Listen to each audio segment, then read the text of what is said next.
La ponencia se ha intitulado Cambio climático, educación ambiental y transformación social. De tal manera que hablaremos de la educación ambiental para la sustentabilidad en ese puente con el cambio climático y con esta identidad de la educación ambiental que es la transformación social. Y bueno, como mencionaba mi compañero Pedro, la asertiva propuesta temática en este 13º Coloquio Internacional por el Pensamiento Complejo ofrece un espacio de reflexión y diálogo desde una perspectiva multidisciplinaria y transversal sobre uno de los grandes problemas de la humanidad, el cambio climático. Este ha sido un tópico clave emergente en el proceso de construcción social del paradigma de la sustentabilidad y particularmente para la educación ambiental en los últimos 30 años. Algunos de ellos apuntan al contexto histórico-social en el devenir de la reconocida crisis civilizatoria, huella presente del contexto actual donde se estructura desde el pensamiento complejo la problemática ambiental, el impacto biológico y su magnitud, es decir, la escala, el ritmo y la velocidad en el cual se han generado una gran minería de datos con indicadores muy fuertes de segunda y tercera generación. Asociado a lo anterior, bueno, vamos a ver una gráfica de Franco Capra, en donde él menciona la red compleja de problemas que hay en el mundo y entonces nos habla del sistema de valores que se justifican a sí mismos, la expansión, la competitividad y la explotación.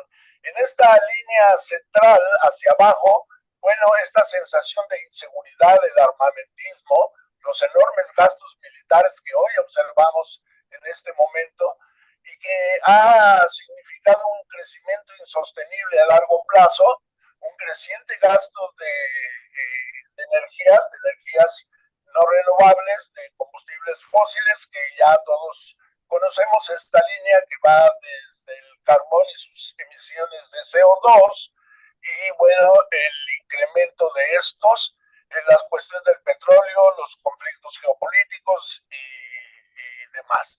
Por el lado de la izquierda tenemos que el crecimiento desenfrenado, el modelo especializado de producción, eh, la contaminación de suelos y aguas, ¿no? Por parte de los residuos tóxicos, todo este proceso industrial capitalista y la desestructuración de los ecosistemas y también la proliferación de enfermedades a las que tenemos que vincular con la destrucción de la capa de ozono, el aumento de la radioactividad ultravioleta y bueno, las subidas del nivel del mar, subida del nivel de las zonas costeras, que son puntos específicos en el ámbito del cambio climático. Por el lado de la producción industrial, pues tenemos también el fenómeno de los plaguicidas, los agroquímicos, que son historias de horror, como muchos otros aspectos que impactan en la salud de las personas, ¿no? La contaminación del suelo, el más abajo asociado a la destrucción de la capa de ozono, y vale el momento para recordar al gran Mario Molina, bueno, también los efectos, los gases de efecto invernadero, ¿no? La lluvia ácida, y esto también, bueno, afecta a la disminución de la biodiversidad, la muerte de animales, y bueno, ¿no? También los fenómenos de la pobreza que aparecen por el lado derecho, la falta de atención sanitaria, las condiciones de analfabetismo, en fin, el proceso de crecimiento, la llamada dinámica y tendencia de la población, ¿no? La llamada explosión demográfica y su presión sobre la disponibilidad de recursos naturales. La deforestación, la erosión de los suelos, bueno, pues es parte también de estos niveles de impacto ambiental que tenemos que ubicar, ¿no? Y bueno, todo esto afecta particularmente, bueno, la disminución de la producción de alimentos y bueno, podría ser un sinfín de aspectos, ¿no? El cambio climático, según el marco de las Naciones Unidas sobre cambio climático, bueno, lo plantea como la variación del clima atribuido directa o indirectamente a la actividad humana que altera la composición de la atmósfera global y que se suma a la variabilidad natural del clima observado durante periodos de tiempo comparables.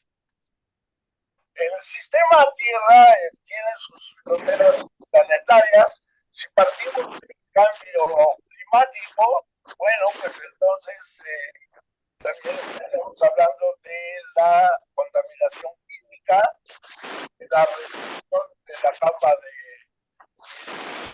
ozono, los aerosoles en la atmósfera, la acidificación de los océanos, los flujos bioquímicos, el agua dulce, el cambio de uso del suelo, que es un problema tremendísimo y también de grandes asimetrías sociales, la pérdida de biodiversidad, ¿no? Sobre todos estos aspectos se ha trabajado una gran minería de datos que habría que pensar en nuevos usuarios, sobre todo la población más vulnerable.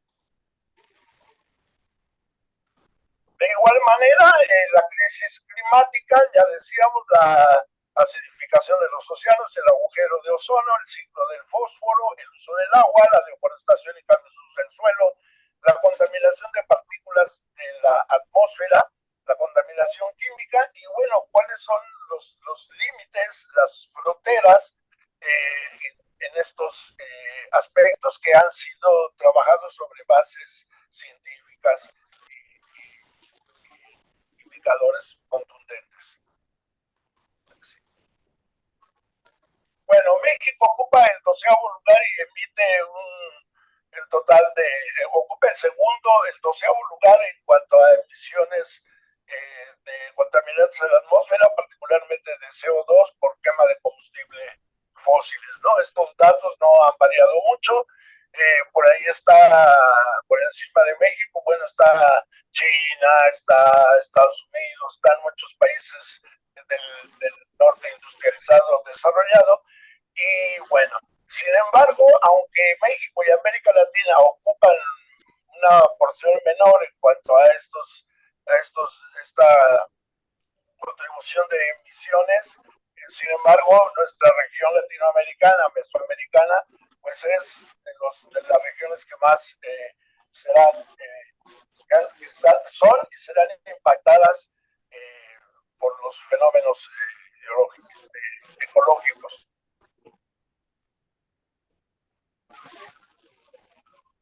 Bueno, en el quinto informe de evaluación del panel intergubernamental de cambio climático del 2013, pues por primera vez en la historia humana la concentración atmosférica de CO2 superó los 400 partes por millón, un umbral que se suponía no debía cruzarse.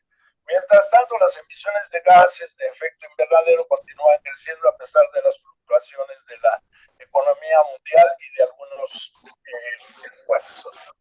La historia de este panel intergubernamental de cambio climático tiene ya más de 30 años desde la reunión de Río de Janeiro, pero ya vienen antecedentes de mucho tiempo atrás. Es una historia de larga duración que cada vez más nos debería a no ser tan negligentes y de poder actuar mejor desde el carácter societal y por supuesto desde el ámbito de la sociedad.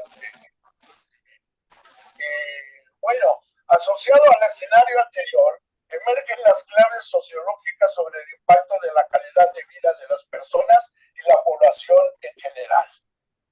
La sociología de la indignación, representada por Pablo Freire o Aventura da Sousa Santos, se orienta al reconocimiento de la dimensión educativa en la construcción de sujetos desde las claves político-pedagógicas. Los movimientos sociales, las revueltas y la utopía, esta última objeto de reflexiones filosóficas como fundamento de la reforma del pensamiento con alcances al porvenir. La pandemia que enfrentamos en la actualidad como parte de los grandes problemas que vive la humanidad, junto a otras experiencias del deterioro ecológico a nivel global, como el cambio climático, son un reflejo de la huella impresa por la crisis civilizatoria que vivimos. La comprensión de la misma exige una mirada crítica desde el prisma de la complejidad, diría mi maestro Matur, con perspectivas acerca del porvenir, inspirado en una ruta que trascienda la modernidad. Voces y rostros con mirada luminosa nos señalan algunos caminos. Mayorías silenciosas encarnan condiciones de vida entre la miseria económica y la demencia. Y nos señalan algunos caminos también, ¿no? Hegemonía y resistencia desgarran la pretendida naturalización de la pobreza. La educación ambiental para la sustentabilidad transita mientras tanto entre la indignación y la revuelta.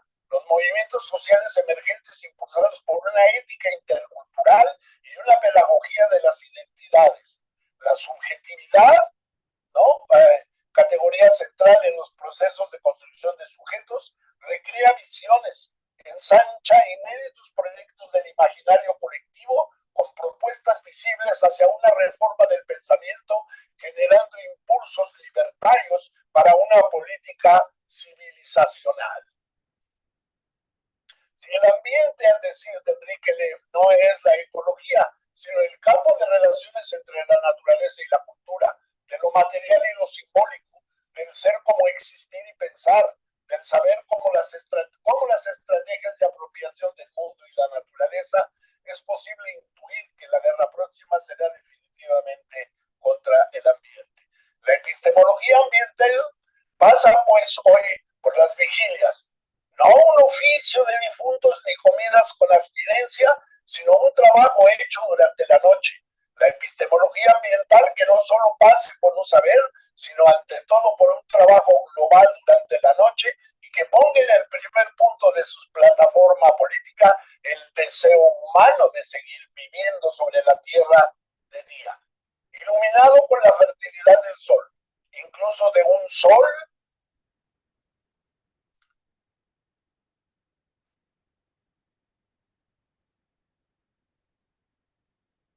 por un sol desproporcionado. La epistemología ambiental como política de lo humano contra un grupo cada vez más reducido y que evidentemente está desquiciado. El encuentro de identidades, saberes, diversidades, no ya un obstáculo utópico, sino al decir de Lev, alimentado en la verdad por venir. Un diálogo de saberes, un diálogo de acciones, dicho en la metáfora de los bordes con que Guillaume Apolinar lo definiera. Acérquense al borde, les dijo. No, no podemos, no vamos a caer, nos vamos a caer. Acérquense al borde, les repitió. No, no, no queremos, tenemos miedo. Acérquense al borde. Y ellos se acercaron. Él los empujó y ellos volaron. En los bordes de la epistemología ambiental están los recursos para enfrentar esta guerra. En los bordes está la vigilia, una cumbre sobre el calentamiento global cambiada en el día de su apertura en Pekín a la cuestión del calentamiento financiero. Implica que el paradigma con que se mueve la economía clásica de la posmodernidad y sus grupos dominantes está fracasado. Cultural, social, moral, productiva, simbólica, epistemológica, ambientalmente fracasado. Nuestra preocupación sobre el futuro, las emisiones de dióxido de carbono, el Guardián en su publicación del 22 de febrero del 2004, las estimaciones del panel intergubernamental respecto al calentamiento climático durante el próximo siglo fluctúan entre una hipótesis baja de 1.4 grados centígrados a una hipótesis alta de 5.8 grados de aumento en las temperaturas medias globales entre los años 2000 y 2100. Según el panel, como producto de este aumento de las temperaturas, el nivel del mar subiría de 9 a 88 centímetros. El calentamiento, eh, bueno, el calentamiento agravaría al mismo tiempo los problemas de la sequía o el acceso al agua potable, que ya sufren regiones enteras del planeta. Más de 400 millones de personas viven en estas regiones, donde la población dispone de menos de 100 metros cúbicos de agua por persona y por año. La mayoría vive en el sur y suroeste asiáticos, en Oriente Medio y en la zona mediterránea. Para 2050 disminuirá la disponibilidad de agua en estas regiones, así como en algunas partes del continente americano. En función del crecimiento de la población y la gravedad del calentamiento, podrían verse afectadas entre 700 y 2.800 millones de personas. El calentamiento del planeta podría provocar el desplazamiento de más de 150 millones de personas para el año 2050, de acuerdo con un estudio presentado en una conferencia realizada en Ixtir en enero del 2005. Serán refugiados del clima que huyen de la subida del nivel de las aguas del mar o abandonan las tierras estériles para la agricultura. Una civilización basada en bienes que respondan a los deseos estrambóticos y desquiciados de seres insensibles a la necesidad de otros es inevitable, es ilegítima y es injusta. Y por eso profundamente inmoral. Yo o cualquiera de ustedes puede ser otro. Podría llegar a estar en el lugar de ese otro sufrimiento, golpeando, acribillando, torturando, hambriento, negado. Por eso es que es necesario cambiar nuestra noción de bien. De ahí la necesidad imprescindible de cambiar nuestra concepción con respecto a los bienes que serán entonces, señala Elizalde. Solo aquellas cosas que en una perspectiva sistémica y sistemática, miradas desde escalas temporales, transgeneracionales, en dimensiones territoriales, no solo locales, sino que también globales y además con perspectivas transculturales, sean capaces de generar volúmenes múltiples de alimentación positivos, pulsaciones celulares, esto es, sinergias, potenciamientos y enriquecimientos mutuos para todos los integrantes del sistema.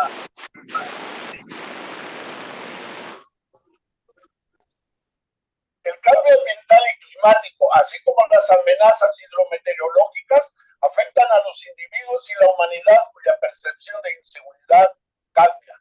El cambio climático se ha convertido en un nuevo peligro de seguridad, objetivo en muchas partes del mundo y en una preocupación nueva de seguridad subjetiva.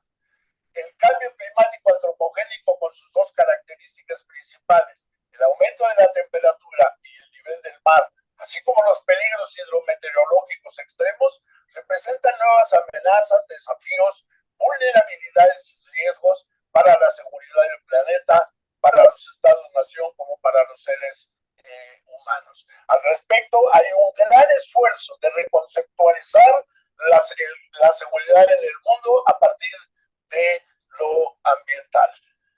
Para muchos de los pobres y personas altamente vulnerables, en términos sociales y ambientales, el cambio climático indica un nuevo dilema de supervivencia, que difiere fundamentalmente del dilema de seguridad centrado en el Estado y estudiado por las relaciones internacionales y los enfoques de seguridad.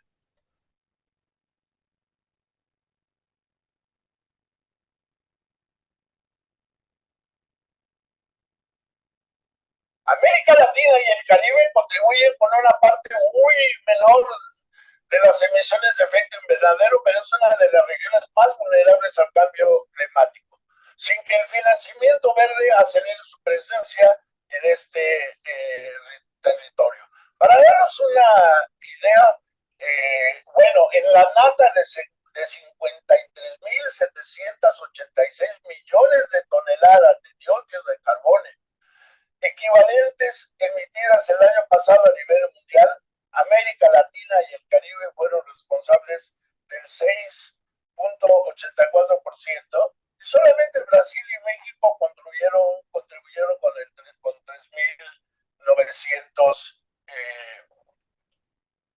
con 3.96. De acuerdo con la actualización más reciente de la base de datos de emisiones para la investigación atmosférica global de la Comisión Europea. Contribuimos con poco, pero vamos a ser los primeros en ser impactados por el cambio climático, ha señalado Cincetti. Para que nos demos una idea, para que la región de América Latina pueda enfrentar esta problemática del cambio global y algunos de seguridad, para paliar sus efectos se requerirían de 4 billones de dólares comprarlo. Convención Marco de Naciones Unidas sobre Cambio Climático. Bueno, vamos, sigue, por favor.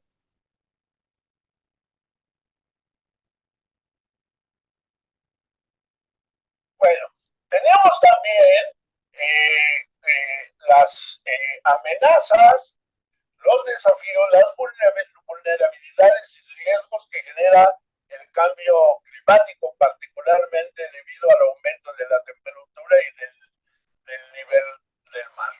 Abandonada en la guerra toda esperanza de complejidad, queda en la barbarie de una tierra sin Pachamama, sin retornos enriquecidos de muertos y vivos, de amor matrio, es decir, de inteligencia de ser y hacerlos en la trama de la naturaleza y la cultura entre de convivencia y usos multiplicados de optimización mutua y evolución, de creación y morfogenia, de realización y reinvención, de redescubrimiento y refloración.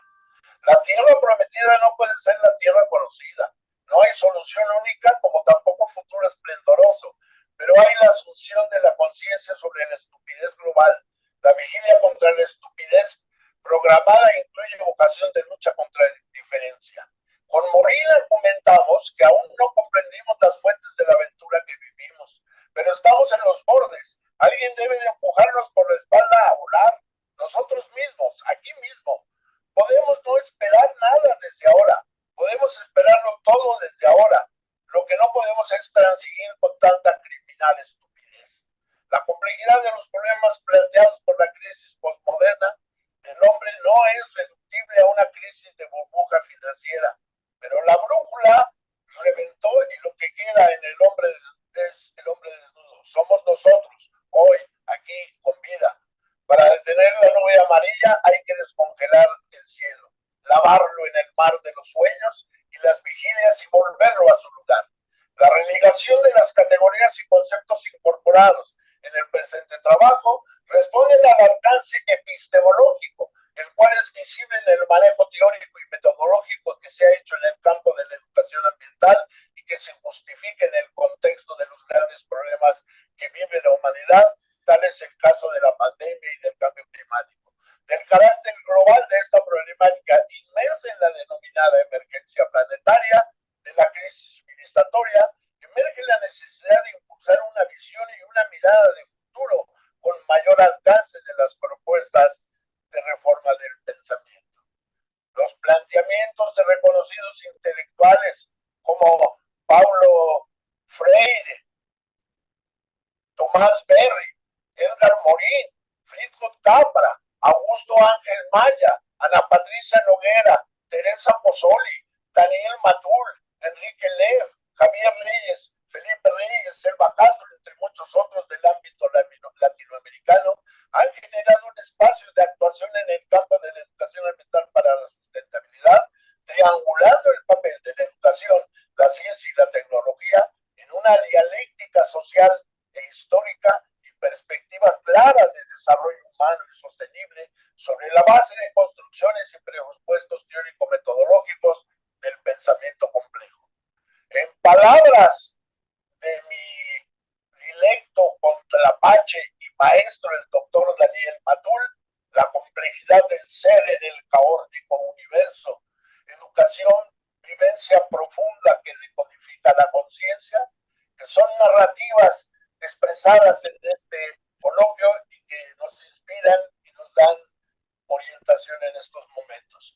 Las observaciones que se presentan a continuación se han generado desde el último tercio del siglo XX hasta nuestros días. Su importancia en la historia contemporánea expresa su pertinencia para el momento actual. Es preciso colocar estas contribuciones y aportes como una sustancia que dinamice las prácticas educativas, estrategias y programas, proyectos de educación ambiental que contemplen además la recuperación crítica y sistematización de experiencias con criterios participativos, éticos y democráticos. En este proceso se destacan las investigaciones de la educación ambiental para la sustentabilidad, en donde Javier Reyes señala que la deseada consolidación tiene que ver, y quizá más, con la vitalidad discursiva y de acción encarnada en actores sociales múltiples, en sus perfiles y plurales, en sus propósitos y alcances, que transpiran para hacer valer su deseo por una realidad mejor. En tal sentido, no solo el tiempo, la solidez teórica y la alta producción académica, sino también el brío y dinamismo de sus acciones, de los actores sociales, lo que puede darle a la educación, a la investigación en educación ambiental, la calidad de campo consolidado. Al paralelo de estos procesos, se actualizan de forma periódica para el cumplimiento de los objetivos de la pedagogía ambiental, de su instrumentación didáctica en los procesos de formación. Se han venido incorporando temas y contenidos desde lo global a lo local.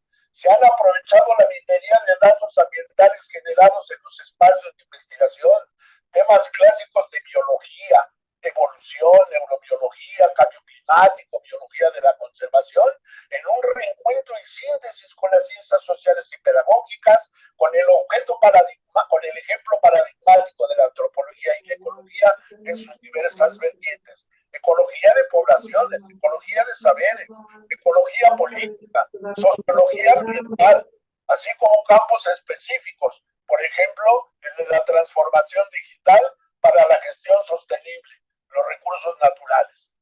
Se han logrado avances significativos en la tan mencionada ambientalización curricular, misma que debe de consolidarse no solo como una tendencia impostergable, sino de incidencia en los procesos de continuidad educativa en materia de educación ambiental para la sustentabilidad. La reforma del pensamiento ha incorporado las potentes reflexiones desde la filosofía, de la educación, la ética, esa mirada ética y estética desde el arte para el fortalecimiento de los procesos de actualización y profesionalización docente, a través de la resignificación de mediaciones pedagógicas y de la importancia de la subjetividad en los procesos interactivos de formación y construcción de sujetos.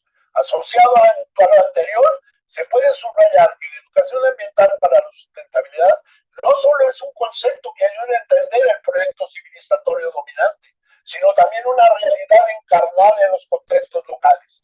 El poder y las posibilidades de la transformación social no se pueden basar solo en marcos conceptuales, como afirmaba Hugo Semelman, según Reyes.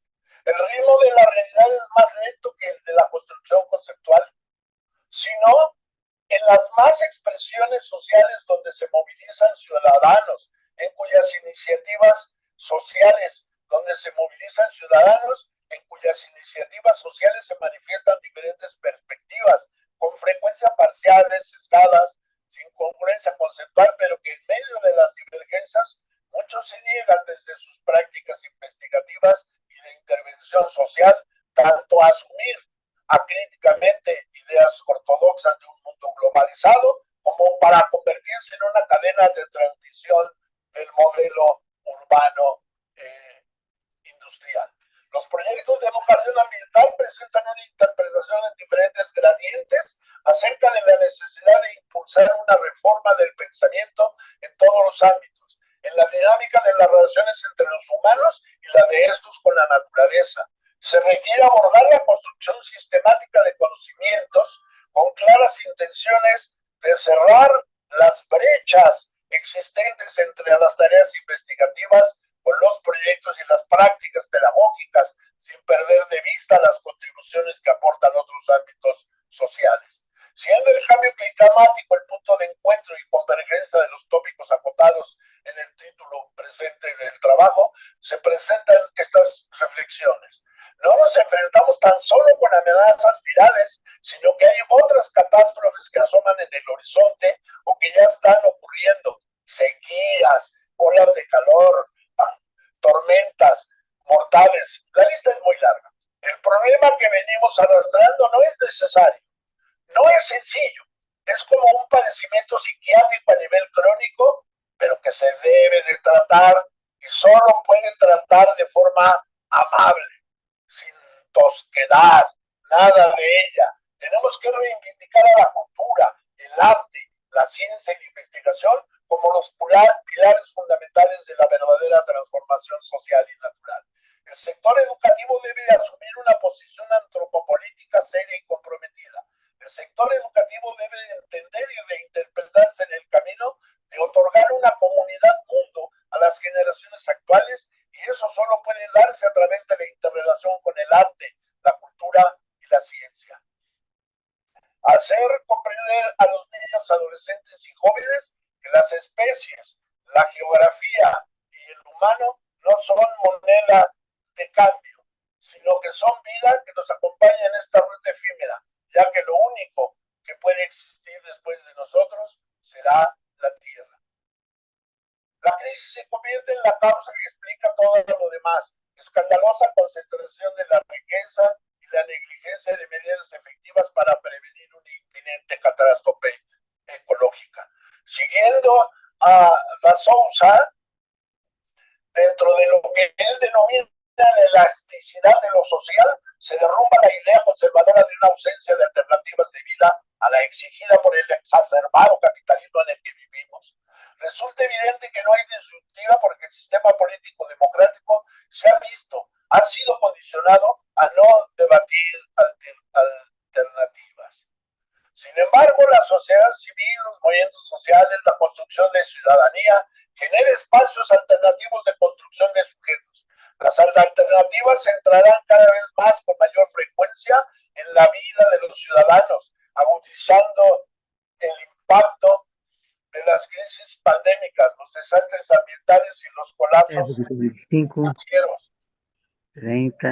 La hegemonía y dominación son una metáfora del sufrimiento humano injusto causado por el colonialismo, ocupación militar y saqueo, la explotación capitalista, la discriminación racial y sexual, el mundo del subcontinente, de la periferia, de la dependencia del atraso, pero asimismo de resistencia, afirmación cultural y movimientos sociales emancipatorios en los pueblos originarios, testimonio de culturas que encaminaron grandes civilizaciones del pasado. Las mujeres, las cuidadoras del mundo, por razones emergentes, se visibiliza de manera contundente el enfoque de equidad de género y cambio ambiental. No podemos perder de vista el tema de la equidad de género como una dimensión esencial de la diferencia social que afecta a las experiencias, preocupaciones y capacidades de la gente en el manejo de los recursos naturales. Al investigar las relaciones bidireccionales entre las relaciones de género y cambio ambiental en diferentes ámbitos, hemos intentado también integrar cuestiones de género en el análisis del ambiente y las políticas de desarrollo sostenible, de tal forma que conduzcan al cambio progresivo para las mujeres. La Morín también limita que nos encontramos en una era agónica de muerte y de nacimiento, una era en que las amenazas convergen como nunca sobre el planeta, su biosfera, sus seres humanos, nuestras culturas, nuestra civilización. Lo más trágico o cómico es que todas estas nuevas amenazas, desastres ecológicos, pandemias, aniquilamiento nuclear, manipulaciones científicas, emanan de los propios desarrollos de nuestra civilización. Lo que hoy enfrentamos es la necesidad impostergable de examinar el desarrollo sedicioso de este periodo planetario. Nuestra identidad terrenal se hace cada vez más difusa. Estamos expuestos y en riesgo. Nos sentimos amenazados. Nuestros demonios emergen y finalmente entendemos y reconocemos que el enemigo no es otro más que nosotros mismos. Otra perspectiva Al respecto es la de Enrique Leff, quien señala que la crisis ambiental nos lleva a interrogar el conocimiento del mundo, a cuestionar ese proyecto epistemológico, ético y político que ha buscado la unidad, la uniformidad y la homogeneidad, a ese proyecto que anuncia un futuro común, negando el límite, el tiempo y la historia, la diferencia, la diversidad, la alteridad. La crisis ambiental es un cuestionamiento sobre la naturaleza de la naturaleza y el ser del mundo, desde la flecha del tiempo y la entropía como leyes de la materia y de la vida desde la muerte como ley límite en la cultura que constituyen el orden simbólico del poder. Entre otras vertientes del pensamiento complejo que convergen en los planteamientos anteriores, se destacan las reflexiones de Ana Patricia Noguera. Nos muestra en una manera de pensar, es una manera de pensar el mundo y la naturaleza y de pensarnos a nosotros mismos. Esta perspectiva ha descreído de aquellas falsas fronteras tradicionalmente impuestas por el racionalismo, aún vigente, aunque en evidente crisis. Hoy día estamos bastante conscientes de que esta forma de entender la realidad ha fragmentado no solo el pensamiento, también los contenidos de nuestra interioridad, la relación entre congéneres, entre países y razas, y roto el vínculo sagrado que nos hace parte de la naturaleza. En este contexto está inspirada en las nuevas epistemologías relacionadas con la ecología y la articulación sistémica de la realidad, y hace propias las propuestas por las que manifiestan y luchan los nuevos movimientos sociales, los indignados, los maltratados, los excluidos e invisibilizados del mundo. Se rechaza el pensamiento hegemónico provechoso de estructuras político-económicas, de un modelo de desarrollo que se mantiene a pesar de la polarización social, inequidades y asimetrías asociadas a la explotación irracional de los recursos, así como las condiciones de pobreza de la mayoría de los sectores populares. En este contexto, se pone en juego la calidad de vida, la reproducción social y vida cotidiana, así como el sentido de nuestra existencia. En estas miradas se destacan las palabras de Leonardo Boff, quien acota y enfatiza el hecho de que el sistema mundial excluya prácticamente a 2/3 de la humanidad, denuncia su carácter antinatural. No puede ser futuro. No puede tener futuro, pues se opone directamente a la lógica básica del universo, que es la conectividad y la solidaridad cósmica. Frente a la crisis civilizatoria emergen diversas propuestas para trascender la modernidad, el pensamiento complejo con nociones filosóficas y epistemológicas en torno a la transdisciplinaridad. Así, la narrativa de la complejidad es interconexión, multidimensionalidad, misterio, contradicción, unión de opuestos, descubrimiento de lo que estuvo oculto, lo inescrutable, atributos que nos completan porque amplía lo que educó nuestra razón y lo que nos ha constreñido el corazón. Este modo de pensamiento cruza fronteras y encaja con mi manera provocadora de participar del mundo, de ver las realidades de forma repulsiva, trae puentes virtuales entre lo que nos tiene, entre lo que no tiene conexión, enlaza el pensamiento estructurado, lo espiritual, lo transpersonal, lo poético, pues toda esta materia de la humanidad real es uno en conexión con el universo, una esperanza de reconciliación con la Tierra. El pensamiento complejo tiene la capacidad de captar la diversidad del universo. Reconocemos que existe una estrecha relación entre espiritualidad y ecología.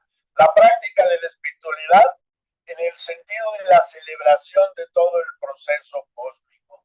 La educación ambiental para la sustentabilidad en la diversificación del pensamiento alternativo, y se visibilizan propuestas como el buen vivir, la descolonización, la decolonialidad, incluso ideas como el decrecimiento. En esta perspectiva cobran relevancia los aspectos de la filosofía ética y estética ambiental compleja como camino para la paz, según Julio Carrizola Umaña. El pensador colombiano que ha aportado a los estudios ambientales un carácter político-social relacionados políticamente específicamente con el problema de las violencias y con un concepto de paz que incluye el medio ambiente ecosistémico. Así como la ética ambiental abre caminos hacia el disfrute de la vida, en palabras de Maya, lo ético no es una construcción meramente social y metafísica, sino que emerge de la naturaleza a la cual pertenece tanto el ecosistema como el sistema sociocultural. La ética ambiental permea la totalidad de las prácticas socioculturales. Dice Augusto, lo ambiental, si quiere permanecer en la cultura, se debe volver al asombro de la naturaleza. Ello significa asombro por la vida, por el universo, por un rayo de sol, por nuestra existencia. La vida, si no florece en poesía, no vale la pena. Entre los tópicos emergentes claves asociados a la noción de sustentabilidad y ecología de saberes, la denominada epistemología del sur destaca los derechos de la tierra desde una filosofía del sentipensar y para la descolonización, ensanchando los alcances del concepto y enfoque biocultural. Reconocer los derechos de la naturaleza en su constitución y las consecuencias de esa postura. En campos que van desde las políticas de la gestión al desarrollo, desde las redefiniciones a la justicia de ciudadanía y desde la política de la conservación. Una antropología de los territorios ecoculturales amplía el horizonte de una ética ambiental. Arturo Escobar encuentra en las negritudes del Pacífico colombiano elementos potentes de una sustentabilidad ecológica a partir de la resignificación de prácticas antropológicas ligadas a tradiciones míticas y simbólicas y a contextos ecosistémicos. En México, la antropología social, expertos en la cuestión étnica, han enriquecido con sus investigaciones el enfoque biocultural.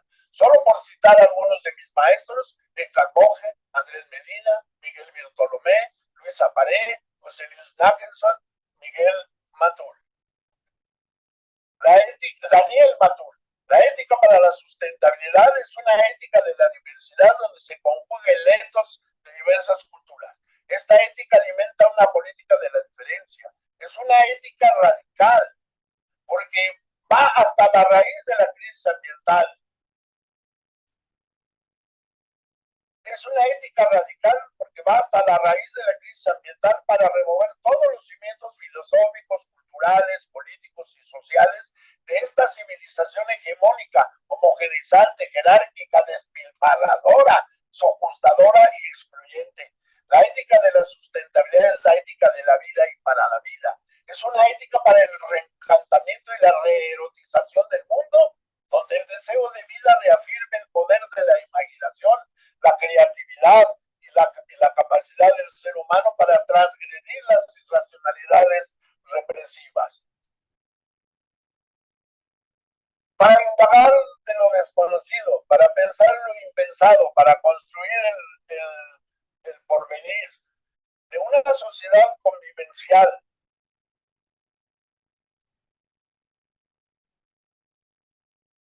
Para pensar lo impensado, una sociedad convivencial y sustentable, y para avanzar hacia estilos de vida inspirados en la frugalidad, el pluralismo y la armonía. La educación ambiental, como señala Reyes Escutia, la educación ambiental está inscrita en un proceso civilizatorio. Esta asume nociones de humanidad, mundo y sociedad. Asimismo, se encuentra movilizado por identidades, imaginarios y utopías de los sujetos y de sus comunidades académicas e instituciones sociales. Así, al respecto, Teresa Pozzoli señala que tanto Popper como Briglioni, dos teóricos de la ciencia, se adelantaron a los nuevos tiempos.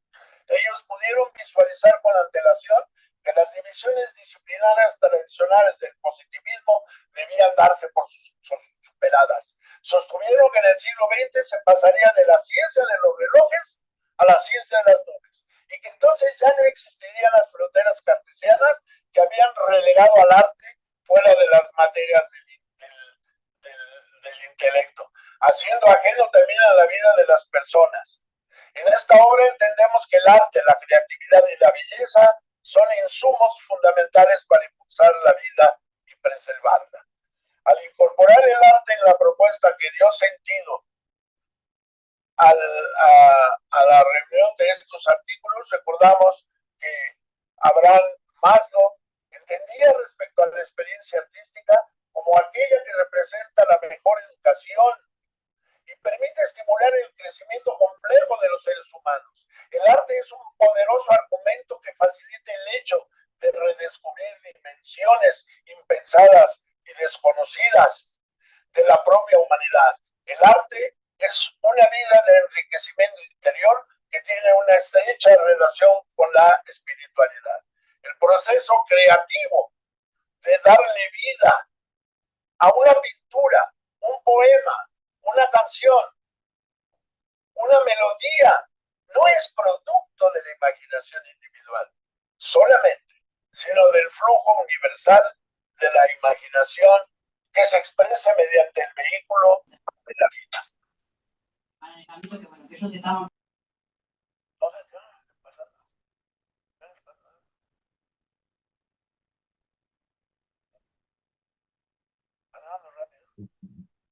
Pedro, tienes 2 minutos para seguir cerrando.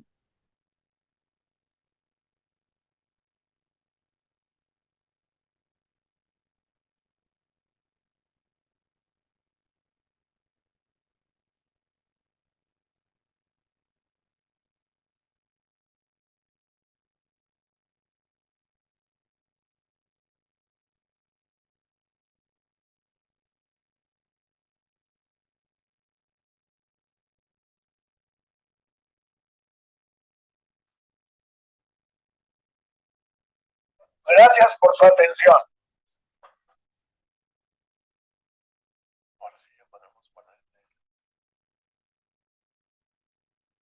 Ya he concluido. Gracias por su atención. ¿Puedes dejar de compartir la pantalla?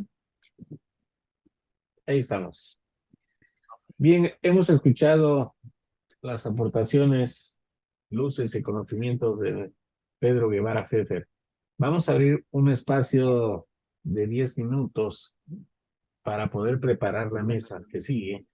Para preguntas y respuestas aclaratorias, les señalo que no se trata de ahorita de dialogar y de profundizar, porque se va a abrir un espacio al final del día en donde vamos a interrelacionar todo lo que se ha dicho. Así que ahorita abrimos ese espacio.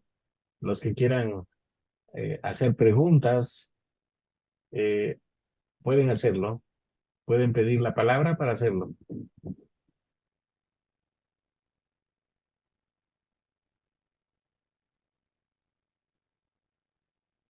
Uno por uno. No se amontonen. Ludwig Valver, adelante. Gracias. Buenos días aquí desde Bolivia a todos los participantes del coloquio.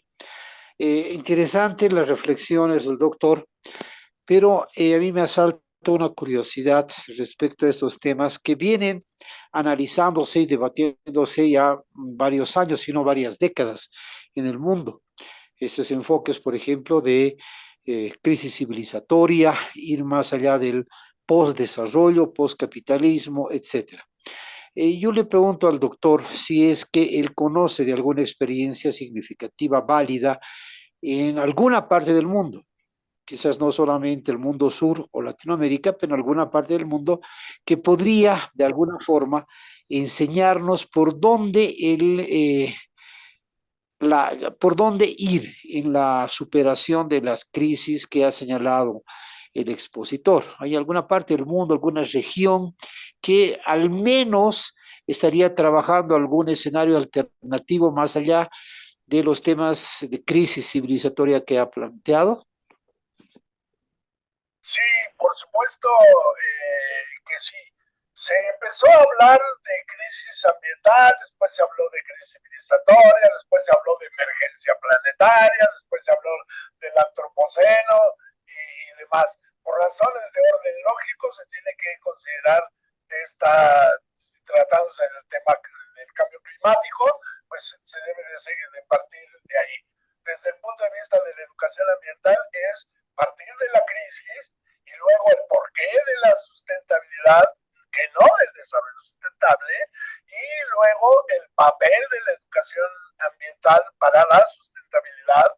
En América Latina hay toda una historia de educación ambiental para la sustentabilidad con grandes desafíos, con grandes fuerzas. Las propuestas de la educación ambiental en el campo de la agroecología, en el campo de la agricultura sustentable, en el campo de la labranza, de la conservación, en los enfoques agrosilvopastoriles y todo, son experiencias que se desarrollan en muchas partes de Asia y de América Latina y por supuesto en el mundo desarrollado. Pero ahí no quiero meterme porque, bueno, pues ahí cuentan con todos los recursos del mundo y con toda la tecnología para realizar sus proyectos verdes, ¿no? Puede ser, no sé, Alemania, Holanda o cualquiera de esos países, pero en el resto de África, Asia y América Latina existen una gran cantidad de proyectos, por ejemplo, de agroecológicos orientados al problema alimentarios, muchos de ellos encarnados por mujeres. Vandana Shiva ha aportado muchas experiencias en este sentido, y yo utilicé mucho la palabra construcción de sujetos, porque desde la educación popular, desde el Consejo de Educación de Adultos para América Latina, desde hace 40 años o poco más, poco menos, con todos los ejercicios de refundamentación de la educación popular y su vínculo con los movimientos sociales antirrepresas, por la tierra, por el territorio, van acompañados de ciertas alternativas que toman muy en cuenta las propuestas ecotécnicas o de tecnología ambiental favorable al medio ambiente, sí, pero que son encarnadas por comunidades campesino-indígenas y rurales. En Colombia, hace 30 años, cuando conocí el barrio de los recicladores, que es una vivienda muy digna, de la cual ahora hay varios proyectos que han derivado de ello, incluso en México. Hay muchísimas experiencias de autogestión ambiental comunitaria, con criterios democráticos, participativos y éticos. En el campo no solamente de la formación, si usted revisa un poco las líneas de investigación y cómo ha evolucionado la educación ambiental en el mundo y en América Latina, va a encontrar una gran cantidad de proyectos, sobre todo en las regiones que nos interesan bajo el contexto del dominio del colonialismo, de la hegemonía, de la dominación y con todos los procesos posteriores, ¿no? Yo puedo decir eso, y la vida, yo pertenezco a una asociación civil que se llama Ayuda Mutua, ¿no? Y que trabaja el desarrollo local con criterios de sustentabilidad.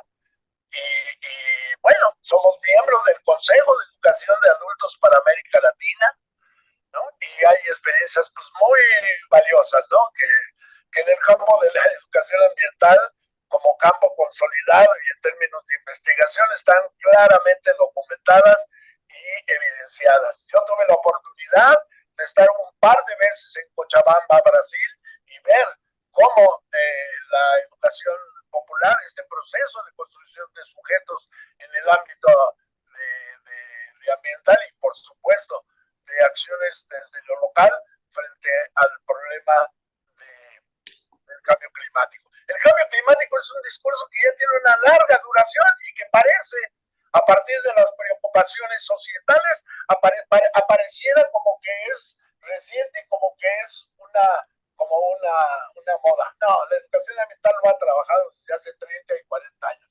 Y por eso hablaba yo de la minería de datos, que hay que ponerla al alcance de los sujetos más desfavorecidos, a la población más vulnerable, y que no se quede con los dragones de la ciencia y de la academia, ¿no? Y de los discursos, las paráfrasis y las retóricas de buena factura. Muchas gracias. Bien. ¿Alguna otra última pregunta que haya por ahí de parte de los asistentes? ¿Puedo hacer la pregunta? Adelante, Paola. Muchísimas gracias, doctor Guevara, por su fantástica presentación. Justamente mi pregunta iba en el sentido del último comentario que acaba de hacer y que también lo mencionó durante la charla. Está hablando de cómo podemos utilizar la minería de datos para ponerla a trabajar como herramienta también para las comunidades. Sin embargo, hay también toda una discusión acerca de cómo estas tecnologías emergentes, en particular el aprendizaje automático y el extractivismo de datos a escala masiva, está contribuyendo grandemente al impacto ambiental. Se calcula igual que el consumo energético y de agua, bueno, el de energético en particular está como entre el 1.3, 1.4 del consumo energético global, solamente lo que tiene que ver con los datos. Entonces, hay una investigadora chilena que habla de la crisis, digamos, la propia crisis que emerge de la economía digital y que pues constituye pues una contradicción, ¿no? Por una parte queremos utilizar estas tecnologías para ayudar al cambio, digamos, para revertir el cambio climático, pero por otra parte estas mismas tecnologías están produciendo, entonces están afectando al ambiente. Entonces quería conocer un poco más acerca de su opinión. No, yo estoy totalmente de acuerdo con usted. Yo cuando me refiero a poner al alcance de los sectores más vulnerables esta minería de datos, es que, por ejemplo, durante décadas se habló de la transferencia de tecnología y ahí hay un gran problema. Un problema que no se puede resolver, porque no se da como un proceso de autogestión comunitaria, no se da un proceso de formación, de capacitación, de promotores, educadores, de técnicos o de endógeno, ¿no? Y demás. Pero, por ejemplo, a mí me preocupa, igual que usted, toda esa cartografía digital, toda esa inteligencia artificial y todo ese manejo que se hace de la cartografía digital de los suelos, del estudio del cambio climático, de los impactos en la agricultura, con los productores directos, con los que viven realmente los problemas ambientales, y ellos no tienen ese acceso. Y esto hace muy difícil, ¿no? Porque, por ejemplo, si hay algunos servicios técnicos forestales para ayudar a los núcleos campesinos con vocación forestal, estos tienen que pagar eso. ¿Y de dónde lo van a pagar? Pues no hay condiciones para eso. Efectivamente hay una gran contradicción. Por ejemplo, el caso de la energía eólica con sus grandes proyectos, sus grandes aparatos, y estos tienen una vida útil limitada, y luego ¿qué se hace con ellos? Son enormes hélices, enormes mamotretos que van y terminan en los vertederos. Entonces dice uno, bueno, ¿cómo está este asunto? ¿Cómo nos deshacemos, por ejemplo, de todo el material de computadoras, de máquinas, de equipos, sí, que solamente benefician a las empresas porque son las que van a reciclar y reutilizar, sí, esos materiales para sus proyectos industriales verdes, entre comillas, ¿no? Yo coincido totalmente con usted. Es una verdadera contradicción, porque cuando yo hablaba de la dialéctica entre educación, ciencia y tecnología, pues ahí no podemos dejar de lado el contexto histórico, ¿no? De los países que lograron un proceso de industrialización tardía o en condiciones de subordinación. Y así hay pues realmente muchas contradicciones, muchas asimetrías que no son fáciles de abordar, y que pues yo creo que ahí es donde están los retos, ¿no? De esta mirada de las ciencias de la complejidad, ¿no? De bajar los... Sí, está bien. Perdón, doña Paola. Bien, hemos escuchado a Nuestro amigo Pedro Guevara Pfeffer, él es licenciado en economía, es maestro en antropología y tiene el doctorado en ciencias pedagógicas, con una experiencia docente de 35 años, ¿no? En universidades de educación superior, sobre todo en la Universidad Michoacana San Nicolás de Hidalgo, ¿no? Miembro fundador, como él lo señalaba, de Ayuda Mutua, una asociación civil, socio activo del Consejo de Educación de Adultos para América Latina, miembro fundador del Laboratorio de Investigación en Educación Ambiental allí en la Universidad Michoacana. Gracias, estimado doctor Pedro Guevara Pfeffer, por esta conferencia